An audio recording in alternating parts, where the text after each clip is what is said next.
पाटिल, श्रीमती रजनी पाटिल, श्रीमती रजनी पाटिल जी।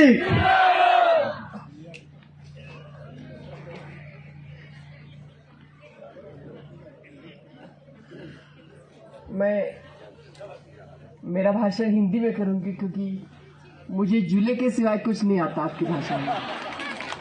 आप सबको जुले।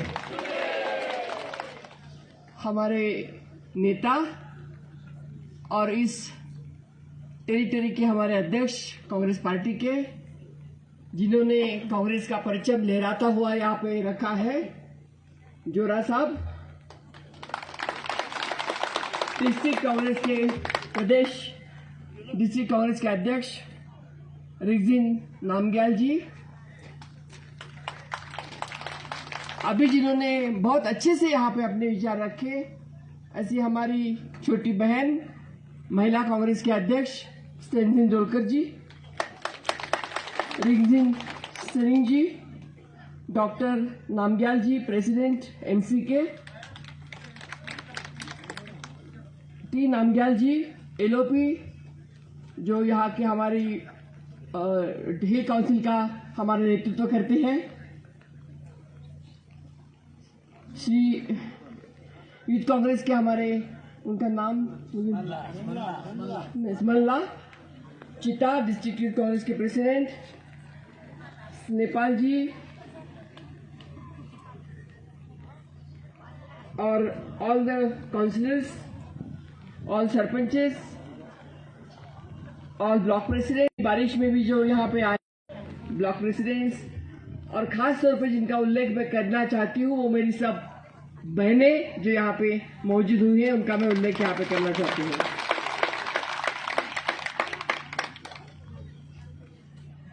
यहाँ का मौसम भी इतना बेभरोसे का है। कल बहुत धूप थी और धूप के मारे हम ऐसे लग रहा था कि धूप में घूम रहे थे हम, और आज इतनी सी बारिश, एकदम मौसम बदल गया और मुझे लग रहा था प्रोग्राम कैसे होगा, लेकिन यहाँ आने के बाद देखा तो आप सब बहुत उत्साह से यहाँ पे आए हुए हैं। तो आप सबको मैं धन्यवाद देना चाहती हूँ कि इतने बारिश में आप यहाँ पे आए,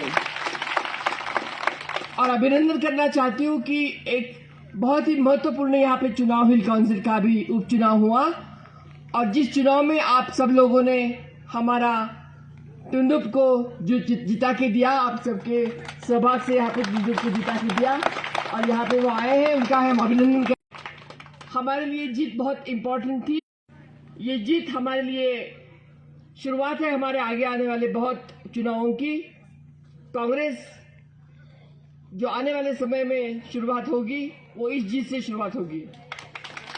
आपको शायद याद नहीं होगा, जब इंडिया शाइनिंग का नारा लग गया था तो इंडिया शाइनिंग के नारे में पहला चुनाव जब हमारे यहाँ हिल काउंसिल का हुआ था, शुरुआत यहीं से हुई थी, और यहाँ से हमारा चुनाव हम जीते थे, और यहाँ से हम चुनाव जीत के आए थे, और हम कांग्रेस से एक के बाद एक चुनाव जीत के गए थे। अब ये चुनाव जीतने के बाद कांग्रेस की फिर एक बार चुनाव की जीत की शुरुआत हुई है, ऐसा मैं मानती हूँ। बहुत सारी मन की बात आपसे कहने के लिए मैं यहाँ आई हूँ। शायद 2 साल के बाद यहाँ आना हुआ है, क्योंकि 2 साल के पहले यहाँ पे कोरोना का बहुत सारी चीजों के साथ हम सामना कर रहे थे, और आपसे मिलने का मन भी था।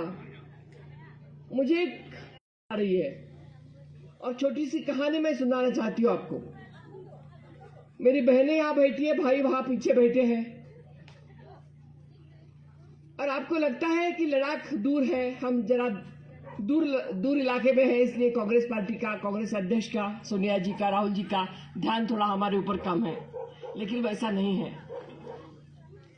एक राजा रहता है, और वो राजा लड़ाई करता है तो वो बोलता है कि देख, तो आसपास के लोग होते हैं, लड़ाई जब होती है तो जो साथ वाला सेनापति होता है, राजा की जय हो, राजा की जय हो करके वो हमेशा उसको बताता है, राजा को बताता है, ये जीत गए, वो जीत गए, वो जीत गए, ये हार गए, ऐसे करके राजा को बताता है। राजा अपने गले का हार उसको देता है और बताता है, बहुत अच्छे बताता है।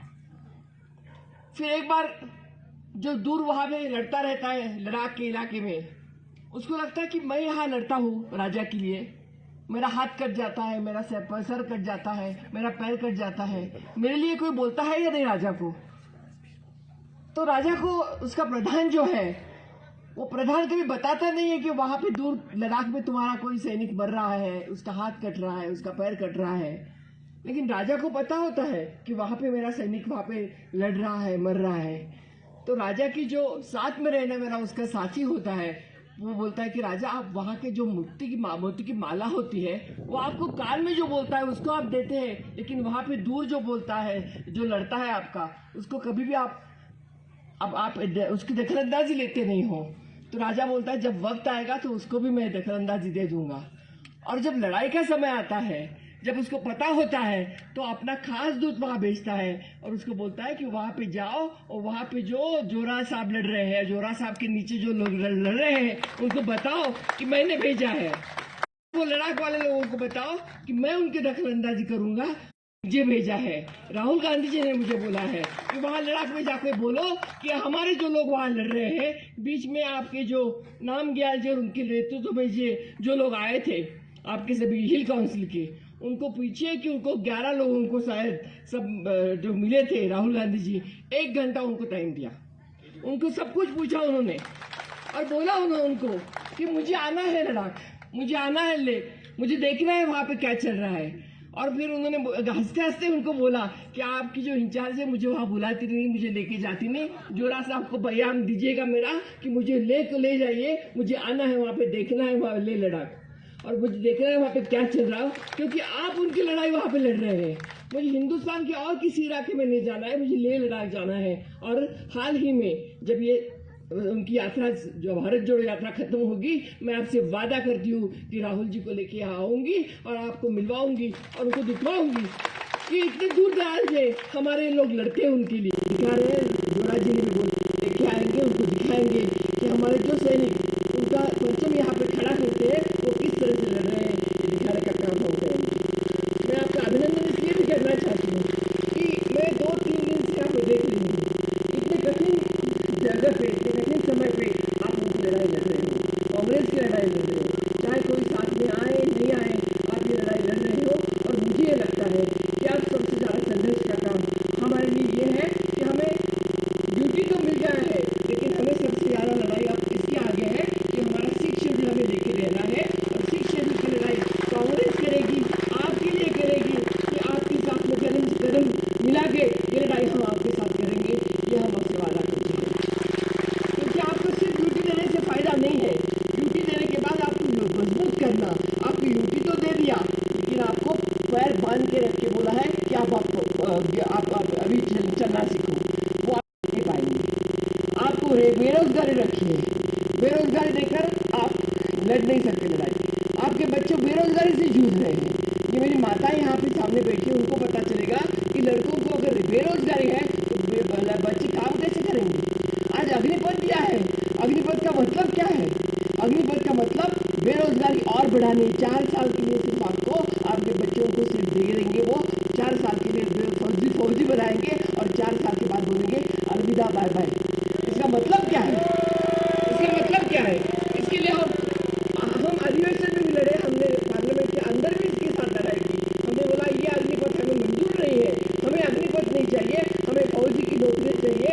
आपके लद्दाख में हर घर में अग्निपथ नहीं, हर घर में फौजी बनना चाहते हैं हम भी महाराष्ट्र से हैं, महाराष्ट्र में हर घर में हमारे यहाँ पे फौजी आते हैं। और आपके एरिया में लद्दाख में है, जम्मू में है, कश्मीर में है, फौजी करके लोग आते हैं और वो बोलते हैं, बहुत सीधा कान के बोलते हैं कि हम फौजी हैं। हमारा कोई लड़का जब लद्दाख में आता है और हम बहुत हमारे लोग यहाँ पे हैं। कल भी मैं लद्दाख लेह में घूम रही थी तो मराठी में आवाज़ सुनाई दे रही थी, हमें बहुत अच्छा लगा। हमारे अगर बच्चे यहाँ पे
नवंबर तक जब आएगा तो हम उनको आपके साथ हैं। वो झंडा कांग्रेस का नहीं लेके जा रहे हैं, वो झंडा भारत का झंडा लेके जा रहे हैं। उनके मन में यही है कि इस देश में जो विद्वेष पैदा हुआ है, तीन चीजों के लिए वो लड़ रहे हैं। 3 चीजों के लिए भारत जोड़ो यात्रा है। एक तो ये जो विद्वेष है, हेट्रेड है, वो हेट्रेड कम हो, बंद हो। क्योंकि जिस गांधी बापूजी ने जब बोला था कि मैं बाहर निकलूंगा तो इस देश में विद्वेष नहीं होना चाहिए, ये विद्वेष दूर करने के लिए राहुल गांधी भी बाहर पड़े हैं।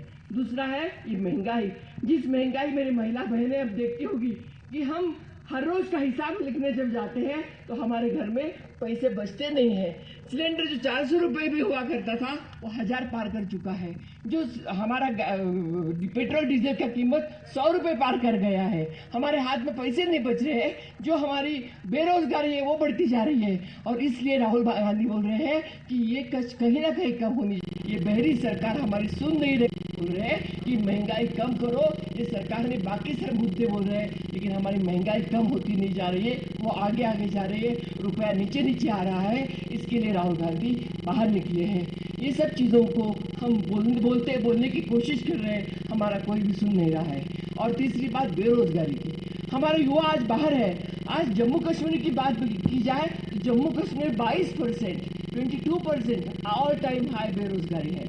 सबसे ज़्यादा बेरोजगारी जम्मू कश्मीर में है। और जम्मू कश्मीर में हमारे एसजी साहब बोल रहे हैं कि सिनेमा घर खुल गए हैं।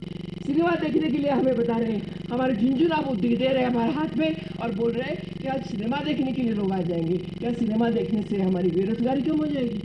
हमारे युवा आज बाहर घूम रहे हैं, फिर युवा लोगों को हम भटकाए रहे हैं। मुद्दे हमारे भ्रमित करे जा रहे हैं। ये सब मुद्दे हैं और ये सब मुद्दों को ध्यान देने के लिए राहुल जी बाहर पड़े हैं। मैं आपसे वादा करती हूँ